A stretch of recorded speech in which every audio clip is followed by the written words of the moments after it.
Welcome back to Rating the List, where we review, discuss, and reimagine popular movie lists objectively. I'm your host, Brad. And I'm Jerry. And on this episode, we'll be reviewing number 20 on Brad's top 20 movie list.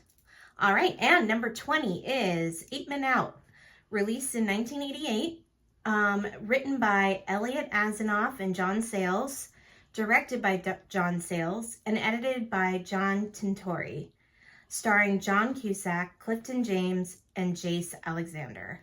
So this movie is a dramatization of the Black Sox scandal when the underpaid Chicago White Sox accepted bribes to deliver a loss in the 1919 World Series.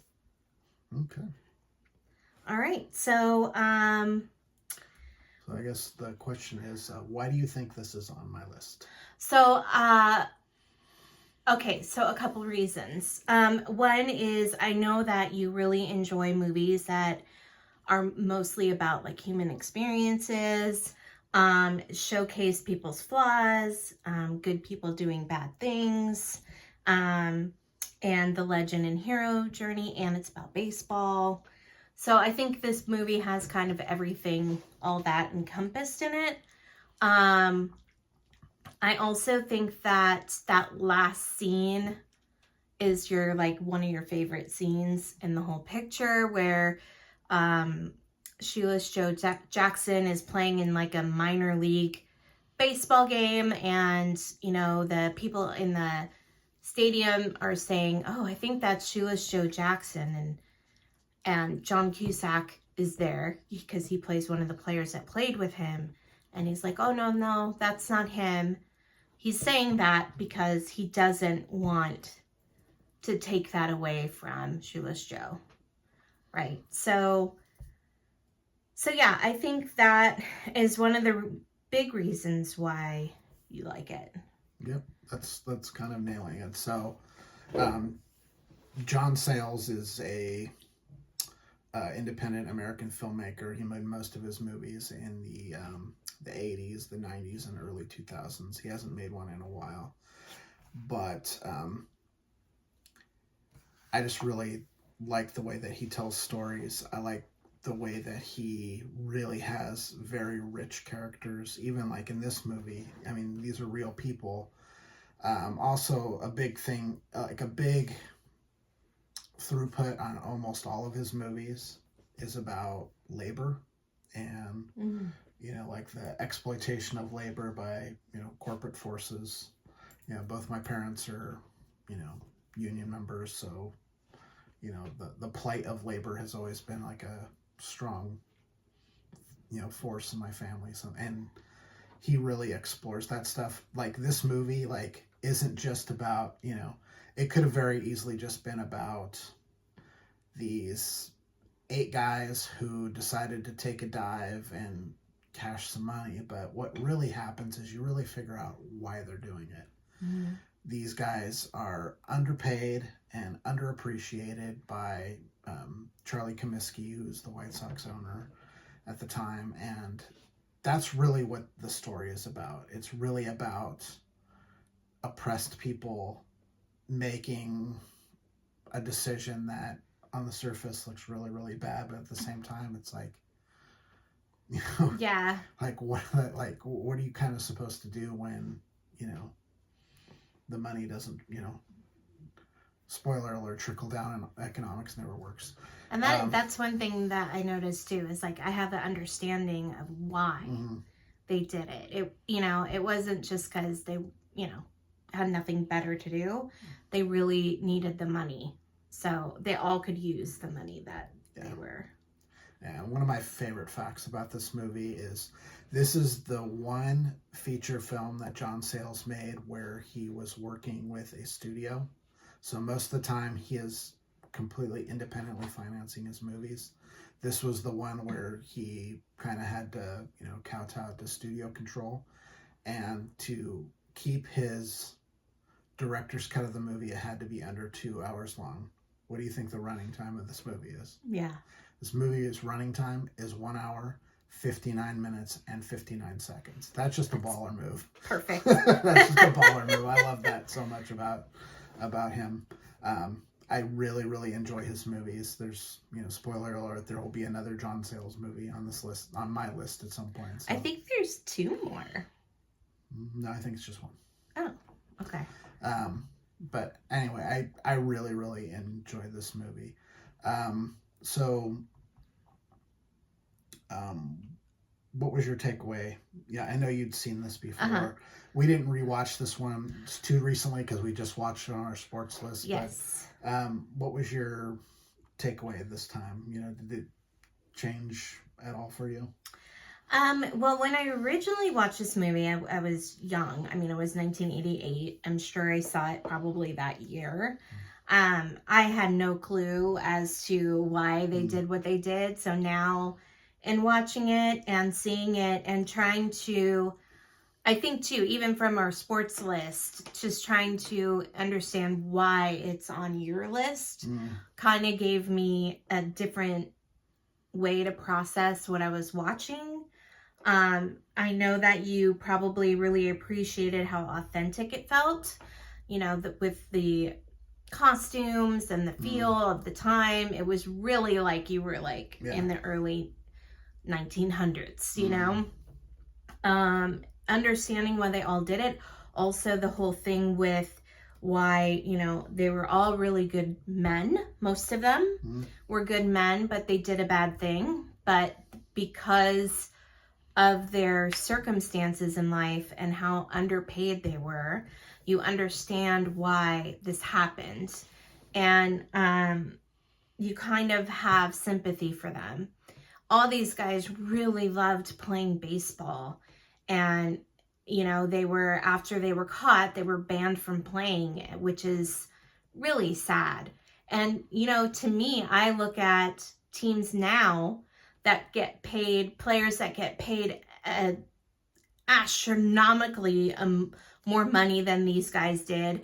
And when they cheat, how it's like a slap on the wrist, because there's more at play now, right? The players are an investment and people don't want to lose their money, and it's a whole thing, right? So, I really like the famous quote, they say it ain't so, Joe, because all these guys were very much a part of their neighborhood. And so all the kids that were in their neighborhood knew them and they'd play ball and chat.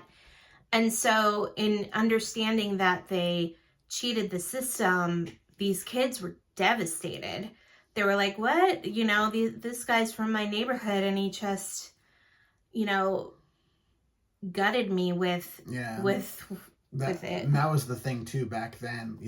The players, they made like the same as like butchers and so they weren't like celebrities in that kind of fashion. So they lived in the neighborhoods that they played in. So these kids knew these guys. And, like in the off season, these guys had to have like regular jobs. It wasn't like today where, you were a professional athlete all year round. Like, during the winter, you were doing something else. You were driving a truck, you were packing meat, you were doing something because the job didn't pay enough. So these were just really like the guys that played baseball up until probably, I would say probably the 40s. These are just normal guys. Yeah. Like, these were your neighbors. So when something like this kind of happened, it kind of hit a little harder, I think. Yeah. And so for you watching this movie more recently with your age that you're at now, how has this changed, or has it had an impact on your viewpoint of the movie? I'd say when I first watched it, I think I first saw this movie, I think it was in '88. I think my dad was a big American history person. This is a big part of American history. It was baseball. A lot of reasons we went and saw this one. I'm pretty sure I saw it in '88. At the time, I don't think I understood. I mean, I was like 13, 14 years old. I don't think I really understood the clash of labor part of it. I just kind of understood that there was a bad thing that happened. And I think if I recall, this is right around the time when stuff about Pete Rose was coming out. Oh, yeah. So that was kind of in the news about, Mhm. you know, Pete Rose, you know, getting caught for gambling and whatever. So I think over time, as I've understood more, and I think as I really got into John Sayles films in the 90s, and I kind of understood, like, you know, he's always talking about, you know, you know, the company versus the people, Mhm. and that push and pull and all that. That's like a through line in his movie. And I never kind of really put it together until later that that's really what this movie is about. Mhm. This movie is really about the exploitation of labor. It's really not about the Black Sox scandal. Right, right. That's just kind of a backdrop. Mm-hmm. The thing I've noticed, like, and this is because I'm watching it a little bit differently, is like getting it, like, when I watch these like period pieces, is really like understanding, like, are they doing a really good job with the details and things like that. Yeah, yeah.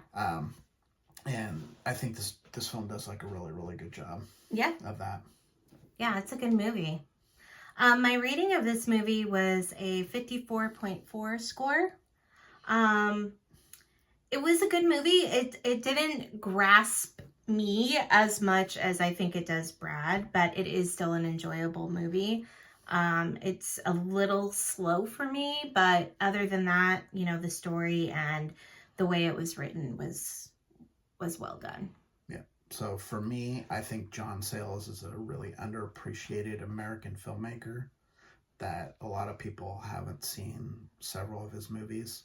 I'll have a lot more to say about him when we get to his next movie, because I think it's his kind of opus, and I think it's one of the greatest, you know, storytelling feats in modern film history for several reasons. But this one, I think, is kind of a start of that. So he graduates towards small ensemble movies to these really, really large ensemble movies that sometimes have up to 40 characters, that have like little sub stories and things like that.